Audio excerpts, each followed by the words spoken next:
So if I'm like this, you can't grab me from here, right? But if I'm like right here and I go like this, you can grab that. Okay, okay. I record my games and I make an effort to rewatch my previous games. Hmm. It helps me notice my habits. Something I've noticed recently is I tend to throw out attacks too early, far too often. I'm usually just putting a hitbox somewhere an opponent might be, but isn't yet. Okay. Usually I'm just attacking an area that I'm kind of worried they will encroach upon. And it's often I'm repeating the same attack multiple times in a row instead of leaving space between successive attacks and kind of reevaluating the situation. I find I'm not able to like stop myself from I'm not being mindful, and I'm buffering swing after swing kind of out of panic. So when you as a coach notice students that are having like a hair trigger problem like me, what is some advice to help them kind of ease up on the mash? What I would say is if you're swinging, let's say when before we even talk about swinging a lot or swinging a little, what are you trying to do? I guess as far as the mentality, why are you swinging in the first place? Because there's two reasons to swing. There's a swing to try and engage and make something happen. There's also a swing to try to defend yourself. And a lot of the times, if you're someone who's swinging to just like, let's say, play some zone coverage or zone defense, you're just going to put a hitbox somewhere and if someone jumps into it, then that's great. A lot of the time when that is happening is because you're panicking, because there's potential that your movement is putting you in a bad spot in the first place, or your spacing is putting you in a bad spot in the first place. So, for example, if I run up to you all the way up onto you and I go like this and I hit your shield, right? There's a very strong chance that if I'm going to panic, I'm either going to throw out a jab immediately, another forward tilt, an up tilt, spot dodge, lightning buster, something insane, right? So something quick to mash on you to try and stop you from punishing me out of shield. The reason why I would do that in the first place is because my spacing is too close. If I go like this and I hit your shield, there's a very strong chance I can jump away or dash away, unless you have an incredibly wide up B or up smash out of shield that is also very fast. So what I would say with regards to trying to potentially mash less, if that's the way we want to go with it, or throw out less hitboxes, is we want to make sure that your approach in the first place makes sense. Being able to visualize your hitboxes so you know, okay, this is basically the range of my character, so if you get inside this range and I throw out a forward tilt, it'll work. So here's the thing with your hitboxes too, let's say for forward tilt. I can hit with a forward tilt from like, let's say here, and I can hit with a forward tilt from here. That being said, if I know that I can do a max range and a min range and basically get the exact same thing, there's really no reason to go for a minimum range forward tilt unless I'm going for a very specific whiff punish at like 0%, which would be like forward tilt into another Just a forward set tilt. up like forward tilt, and then like I don't know something. Yeah, What comes after that, if anything? So you string off that like at quick shot zero, bear. maybe. I actually haven't messed around with that too much, but you probably could. The number one thing that I go for at 0%, it really only works at 0, is forward tilt, like let's say hilt forward tilt into tip or forward tilt into dash grab. That's basically it. Dash grab. Oh, okay, I could see that. Be like 1, 2, and then yeah. Okay. Going back to the idea of working on our spacing, try and picture your character as basically, I would say, triple the size of themselves. So let's say, for example, if you are in the middle here, imagine that there's another Mithra, like right here, right? Another one like right here. And the reason why I say that is this is about the threat range of your tilts, right? It might be a little bit further than that, right? Yeah, you're right. So if someone gets Like into that range, Mithra and a half. yeah, if someone gets into that range, then that's when you should start to swing. If you start to swing before, like let's say way too late and I'm way too close, then that's when you start to panic. Let's say you do like multiple down tilts, forward tilts, whatever it might be. So if I'm dashing up to you, I'm not going to dash to here and then down tilt like that, right? I'm going to go like here and down tilt like this instead. Oh man. Right? And we're literally splitting hairs, but that's a fraction of a second difference because hold shield for a second.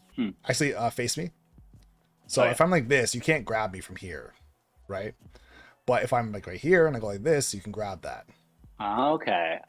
So if I know that my spacing is good and you can't grab, I don't have to spot dodge. Then you actually can just go straight for like the 1, 2 jump, and then I think it's like if I turn it around like that or something, you can even throw in like a ray of punishment after.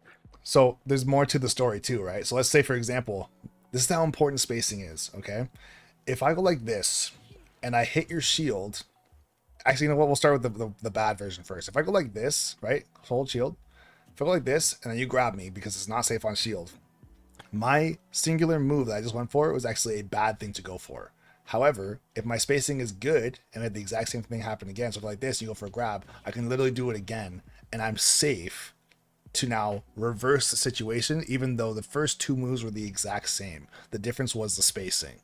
Well, and the opponent, like I think does it like in one case they You get rewarded. there's some they can do, yeah, they get rewarded, but and versus they get punished, and Mhm. it's literally just were they able to catch that mistake in your spacing. So in that sense, I can also learn on the other side from this, like, ooh, if my opponent messes this up, this is what that'll look like. And Mhm. oh man, that really comes down to half a Pokeball, huh? Yep, legit. So if I go like hold shield again. So if I go like this and you go for a grab, I can literally like in quotations autopilot my combo, right? And go like down tilt, up B. So if you do try and grab this, if you're trying to jump out of shield or something, I go like down tilt, up tilt. Even if the up tilt missed, I can still go for up B because it has pretty wild range, right? I'm not saying that you want to make a Yeah, living off of autopiloting or auto comboing like that, but if I were to just go like this into this into this and just miss the down tilt because it hits your shield, if you try and jump out or if you try to grab, I'm going to hit you. If you roll away and I go for the up tilt and I see that you clearly rolled, then I'm probably not going to go for up B after. But it's the fact that I can go like this and this basically for free safely. If I'm fighting yeah. a character like Cloud or Link and they up B out a shield, or like Charizard, then that's different because they have like a wide hitting hitbox. But most characters can't really deal with that spacing, right? Unless they have like maybe Many others. I'm thinking like Wolf Fair out of shield, something like, or like Rob Fair. It has to be fast. Or maybe like a Luigi Fair, something like that, where if you're a little bit further away, or Falco could actually probably deal with it too. If I just go like this into this, Maybe like a Mewtwo Nair. Nair or Fair, yeah, something quick. Nair fair. But even then, if you're too slow, even if you have the frame advantage, but you reacted late, if you jump into this up tilt, it's disjointed, right? So it's still relatively safe. But before we get too far down that path, this is just one of the things you have to keep in mind so that if you are finding, okay, I'm really pushing a lot of buttons here, or flailing even, it's because you happen to get too close to somebody, and now you're not just thinking offense, you're also thinking offense and defense at the same time. So you're going like this, into this, into this, into this, into this, into this, right? And that's to kind of get into the scuffle of just chaos versus, oh, I know my spacing is good, I can go like this. Hold your shield for a second. I want to actually not even hit you. So if I'm like right here, I can hit your shield when it's like fully charged and not even hit you. And at this range, you absolutely can't do anything, right? Yeah, because I can't even like I Yeah. can't even throw out yeah, the first one was totally Yeah. whiffed. So if you get that parry, like you might be able to get an instant dash attack if you're insanely cracked and you know you're gonna get that parry. But if you don't know, then it's not useful for you. What was the second half of that question? Because it was kind of like a bit of a paragraph. But what was? Yeah, it was kind of a twofer. Yeah. It was like what when you as a coach notice a student has a hair trigger, what type of advice do you like to give them? Just kind of how do you help them like get themselves to not just like yeah, mash less, to kind of swing more precision. I tend to like want to throw something out before I've really planned. I find fair especially, I'll notice that I'm just throwing out a fair because I don't really know what to do next, and so I just want to like push them away. Okay, so I guess that kind of goes back to the first question I asked, or I kind of proposed, which was, when you're swinging, are you swinging to engage in some way, or if you're trying to, or are you swinging to defend yourself? So if you're swinging to engage, this is why you want to know your combo tree as well. To say, if I'm going to go for something, is it pointless to go for if it's going to give me just one hit? So for example, if you go for dash attack, it's not pointless to go for because it can break zones, and there are other uses for it. But as far as dash attack into anything true, you're not going to get anything. It has to be dash attack into hopefully they miss their tech, or hopefully they roll away, or hopefully they tech roll in, or whatever, and I can make a read on that. Also, dash attack is not safe on shield at all. So run up dash attack. Oh yeah, I get punished on that so much. That's a good point. So yeah, run up dash attack to engage with someone is not a good idea. It's a whiff punishing tool, right? Or catching somebody off guard at like point blank if they're not ready for it. But to just say I'm going to dash back and forth a couple of times in this dash attack, not safe to go for. If you want to do engage with an up tilt or a down tilt, then that makes a lot more sense, because if you land an up tilt or a down tilt, you can turn it into a combo and then get yourself a lead, in which case now you can play some whiff punishing or you can run away, right? And so if they're on one side, you're on the other, it's like dash walk into like up tilt and then an aerial or something. Some sort of combo that would make sense, right? Let's play this game out and I'll show you what I mean. Okay, I'm trying to play this one a little slower.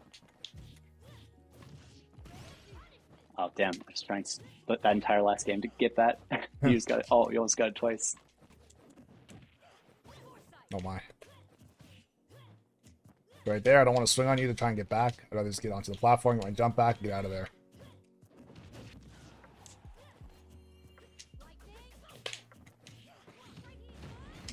Ooh, that's fast. Try that. What led to that? What was the kill confirm there? That was, like, what did you do or what did I do?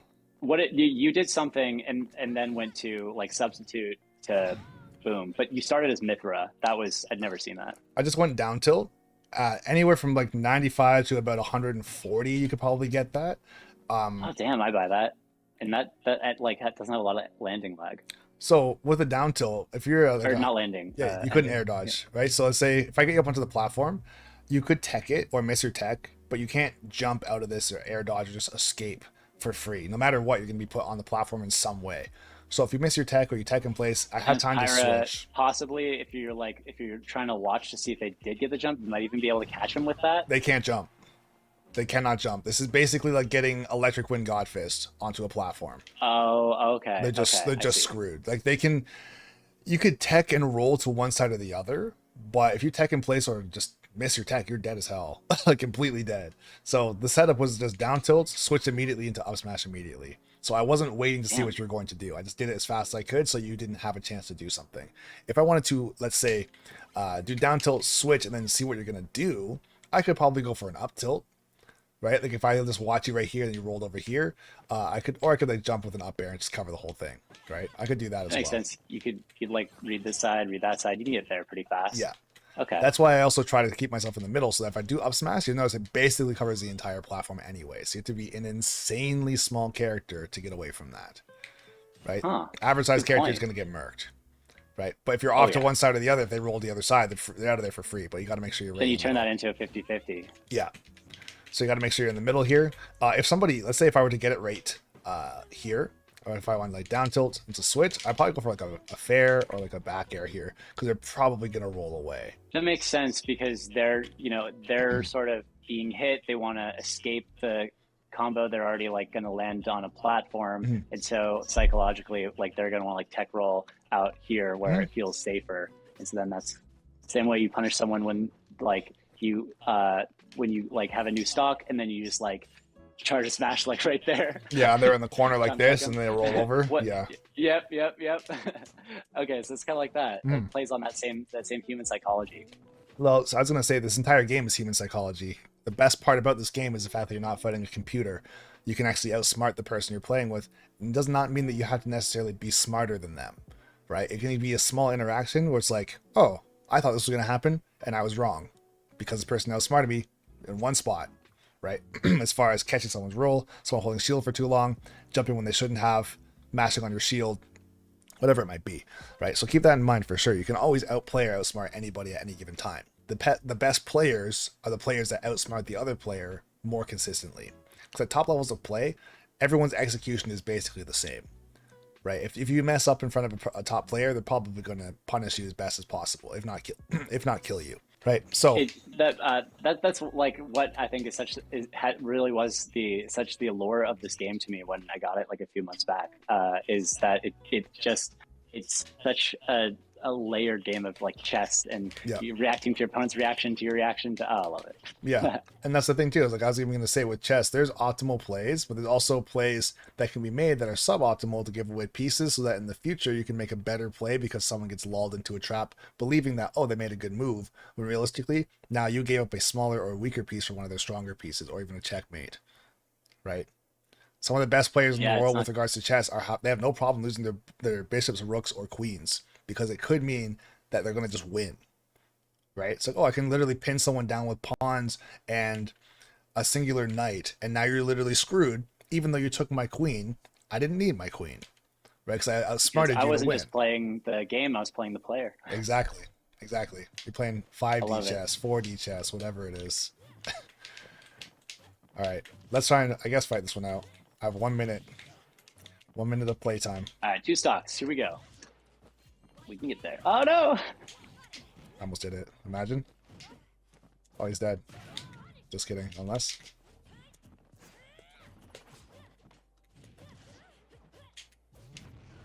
Oh. I did it. Youch. It's just a prank, nice. bro. Oh, man. It's all good.